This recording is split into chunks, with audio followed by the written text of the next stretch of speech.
السلام علیکم، میرا نام خوشی بیگم ہے۔ میں کلاس 9 کی طالبہ ہوں۔ میری عمر 14 سال ہے۔ میں آپ کے روبرو شاعر مشرق علامہ اقبال صاحب کے 2 اشعار پیش کر رہی ہوں، جس کی تیاری مجھے میری ٹیچر عرفانہ رضوی میم نے کرائی ہے۔ اشعار پیش خدمت ہے۔ خدا تجھے کسی طوفان سے آشنا کر دے کہ تیرے بحر کی موجوں میں اضطراب نہیں، تجھے کتاب سے ممکن نہیں فراق کہ تو کتاب خواہ ہے مگر صاحب کتاب نہیں۔ اب میں آپ کے سامنے پہلا شعر پیش کرتی ہوں۔ خدا تجھے کسی طوفان سے آشنا کر دے کہ تیرے بحر کی موجوں میں اضطراب نہیں۔ علامہ اقبال صاحب یہاں پر طالب علموں کو مخاطب کرتے ہوئے کہہ رہے ہیں۔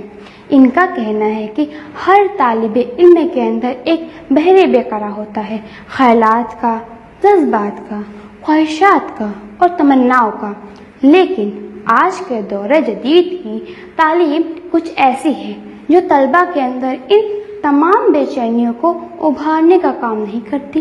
یہ تعلیم صرف کتابی تعلیم بن کر رہ گئی ہے۔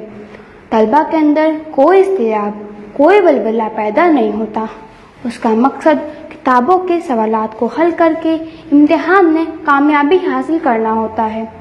علامہ اقبال صاحب کہتے ہیں کہ اے طالب علم، جی چاہتا ہے کہ خالق کائنات سے تیرے اندر کوئی ایسا جذباتی طوفان کھڑا کر دے کہ تیرے دل میں علم کو حاصل کرنے کا وہ جذبہ پیدا ہو جائے جو تجھے کتابوں پر عبور حاصل کرنے والا بنا دے، تیرے اندر علم کی گہرائی کی سمجھ اور علم کو دل و دماغ میں اتارنے کی تڑپ پیدا ہو جائے۔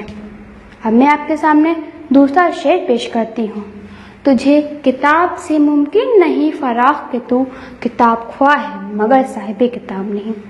علامہ اقبال صاحب کہتے ہیں کہ اے طالب علم، جس طرح تم علم حاصل کر رہے ہو اس طرح تم ہمیشہ کتاب پڑھتے رہو گے اور کتاب خواہ یا کتاب کو پڑھنے والے ضرور کہلاؤ گے، مگر علم پر فتح حاصل کرنے والے، کتابوں پر عبور حاصل کرنے والے کبھی بھی نہیں بن سکو گے۔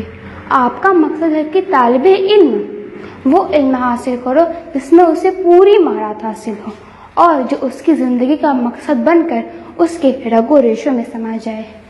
علم کو صرف روزی کا مقصد نہیں بنانا چاہیے بلکہ بہترین زندگی گزارنے کا مقصد بنانا چاہیے۔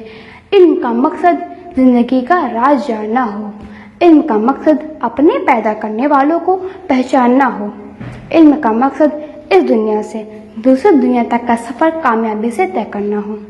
علامہ اقبال صاحب نے طلبہ پر بہت سارے اشعار کہے ہیں اور ہمیشہ ان کا مطلب یہی ہے کہ ہر طالب علم کے اندر بلند پروازی، بلند خیالات پیدا ہوں اور وہ علم حاصل کرنے کے بعد بہترین انسان اور خالق کائنات کا بہترین بندہ بن کر زندگی گزارے۔ شکریہ۔